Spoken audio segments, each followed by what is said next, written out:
Hello, আসসালামু আলাইকুম। আমরা এখন Symfony Atom ডবল আই এটাকে আমরা এফআরবি বাইপাস করব। সো এখন আপনি দেখতেই পারছেন মোবাইলটা। সো আমরা এখন এফআরবি বাইপাসের জন্য আমরা সর্বপ্রথম ওয়াইফাই কানেক্টেড করে নিব বা মোবাইল থেকে হটস্পট চালু করে ওয়াইফাই কানেক্টেড করে নিতে হবে। সো আমরা এখান থেকে ওয়াইফাই এর পাসওয়ার্ডটা দিচ্ছি। সর্বপ্রথমে আপনি কিন্তু ওয়াইফাই কানেক্টেড করে নিতে হবে। ওয়াইফাই কানেক্টেড ছাড়া তো হবে না। সো আমরা এখান থেকে ওয়াইফাই কানেক্টেড করেছি। এখন আমরা এখান থেকে ব্রেক নিয়ে আমরা এখান থেকে ইংলিশটা করে নেব। আমরা ইংলিশটাই সম্পূর্ণ বুঝি। তারপরে ইমার্জেন্সিতে ক্লিক করে তারপর ডাবল ক্লিক করবেন। এখানে ক্লিক করার পর আইকনে ক্লিক করবেন কলমটা। তারপর এখানে লোগোতে ক্লিক করার পর লোগোতে মাঝখানে ক্লিক করবেন। চয়েস ইউর ইমেজে ক্লিক করবেন। এখানে ক্লিক করার পর আমাদেরকে এমন একটা ইন্টারফেস চলে আসবে। আসার পর উপরে দেখতে পাচ্ছেন কর্নারের 3 ডট, এখানে ক্লিক করে এখানে চাপ দিয়ে ধরে রাখবেন। চাপ দিয়ে ধরে রাখার পর এখান থেকে পারমিশন যে অপশনটা আছে আমরা এখানে ক্লিক করব। এখানে ক্লিক করার পর চার্জিং যে অপশনটা উপরে দেখতে পাচ্ছেন চার্জ অপশনটাতে ক্লিক করব। এখান থেকে কিন্তু ক্রম লিখতে হবে। আমরা যেহেতু ক্রম ব্রাউজার থেকে কাজ করব, সো এখান থেকে আমরা এখন ক্রমে ক্লিক করে আমরা এখন এখান থেকে দেখতে পাচ্ছেন ক্রম চলে আসছে। ক্রম চলে আসার পর এখানে পারমিশনে ক্লিক করবেন। এখন থেকে দেখতেই পাচ্ছেন আমরা এখন যখন ক্রমে ক্লিক করার পর এখানে ওপেনে ক্লিক করবেন। ওপেনে ক্লিক করলে আমাদের ব্রাউজারটা ওপেন হবে। সো এখান থেকে নো থ্যাঙ্কস দেওয়ার পর এখান থেকে আপনি চার্জ করতে হবে REPCFUN dot COM dot com দিয়ে চার্জ করবেন। আমি দেখতে পাচ্ছেন যে আমি এখান থেকে নামটা লিখে দিলাম।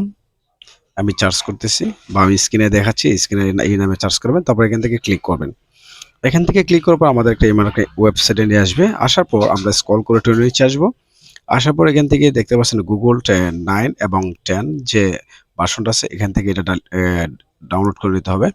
আমরা এখন থেকে যদি এখান থেকে যে 9 পাচ্ছি, কিন্তু আমরা এটার থেকে কাজ হবে না। আমরা সর্বপ্রথম দেখতে পাচ্ছেন গুগল অ্যাকাউন্ট সেটিং যে অপশনটা আছে দেখতেই পাচ্ছেন, আমি মার্ক করে দেখাচ্ছি। এটা থেকে ক্লিক করবেন। এটা থেকে ডাউনলোড করতে হবে, এখান থেকে ডাউনলোড করলে হবে না। সো আমি মার্ক করে দেখাচ্ছি, এখান থেকে ডাউনলোড করে তারপর এটাকে ইনস্টল করে নেবেন। তারপর এখান থেকে আমরা যখন ইনস্টল করে নিব, এখান থেকে ইনস্টল করার পর আমরা এখান থেকে আমরা ইনস্টল না হওয়া পর্যন্ত আমরা একটু ওয়েট করতে হবে। আমরা যেহেতু এটা ইনস্টল করে নিলাম, এখন ইনস্টল হয়ে গেলে আমরা এখান থেকে সম্পূর্ণভাবে ব্রেক নিব। আমরা এখন এখান থেকে ব্রেক নিয়ে আমরা আবার পুনরায় চলে আসব। আসার পর এখান থেকে আমরা পারমিশনে ক্লিক করে আপনার চার্জ আইকনে ক্লিক করে এখান থেকে আমরা সর্বপ্রথম ক্লিক করতে হবে সেটিংসে। আমরা এখন সেটিংসে ক্লিক করব। এখন সেটিংসে ক্লিক করার পর স্ক্রল করে নিচে আসার পর আমরা সেটিংসে ক্লিক করে ওপেনে ক্লিক করব। সো এখান থেকে আমরা ওপেনে ক্লিক করার পর অ্যাপ্লিকেশনে আমরা ক্লিক করব। এখান থেকে অলে ক্লিক করব। এখান থেকে গুগল প্লে সার্ভিসটা আমরা খুঁজে বের করতে হবে। একটু নিচে স্ক্রল করে নিচে আসব। আসার পর আমরা দেখতে পাচ্ছেন আমরা এখন এখান থেকে গুগল প্লে সার্ভিসটাকে আমরা এখান থেকে ডিসেবল করে দিব। ডিসেবল করে দেওয়ার পর আমরা এখন ব্রেক দিয়ে আমরা প্লে স্টোরে চলে যাব। প্লে স্টোর থেকে এখান থেকে আমরা ওপেনে ক্লিক করব। ওপেনে ক্লিক করার পর সাইন ইফে ক্লিক করব। এখান থেকে কিন্তু আমরা এখন সাইন ইফে ক্লিক করার পর আমরা এখান থেকে আরেকটা এমন একটা ইন্টারফেসে চলে আসবে। এখানে দেখতে পাচ্ছেন সাইন ইফ করার পর এখান থেকে আমরা একটা নতুন যে কোনো একটা জিমেল অ্যাকাউন্ট এখানে অ্যাড করে নিতে হবে। পাসওয়ার্ড যে আপনার জানা থাকলে এখান থেকে পাসওয়ার্ড দিতে হবে। সো দেখতে পাচ্ছেন আমি এখন নতুন করে আমার একটা জিমেল অ্যাকাউন্ট অ্যাড করে নিচ্ছি। যে কোনো জিমেল অ্যাকাউন্ট এখান থেকে অ্যাড করে নিতে পারবেন। এবং ভিডিওটা যদি ভালো লেগে থাকে অবশ্যই ভিডিওটা আমার চ্যানেলটা সাবস্ক্রাইব করবেন। আর ফেসবুক পেজ থেকে দেখলে অবশ্যই পেজটাকে ফলো দিয়ে রাখবেন। আর লাইক কমেন্ট করতে ভুলবেন না। আমরা আপনাদের লাইকের আশাবাদী। সো আমরা এখান থেকে নেক্সটে ক্লিক করার পর এখান থেকে আমরা পাসওয়ার্ড দিতে হবে। সো আমরা এখান থেকে অলরেডি পাসওয়ার্ড দিয়ে দিয়েছি এবং এখান থেকে নেক্সটে ক্লিক করলাম। এখান থেকে আই এগ্রিতে ক্লিক করে নিতে হবে। এখান থেকে আমরা আই এগ্রিতে ক্লিক করে নিলাম। নেওয়ার পর আমাদেরকে একটু লুটিং নেবে। লুটিং নেওয়ার পর আমাদের হয়ে গেছে, অলরেডি আমাদের অ্যাকাউন্ট অ্যাড হয়ে গেছে। আমরা এখন এখান থেকে দেখতে পারছেন আমাদের জিমেল অ্যাকাউন্ট কিন্তু অলরেডি অ্যাড হয়ে গেছে।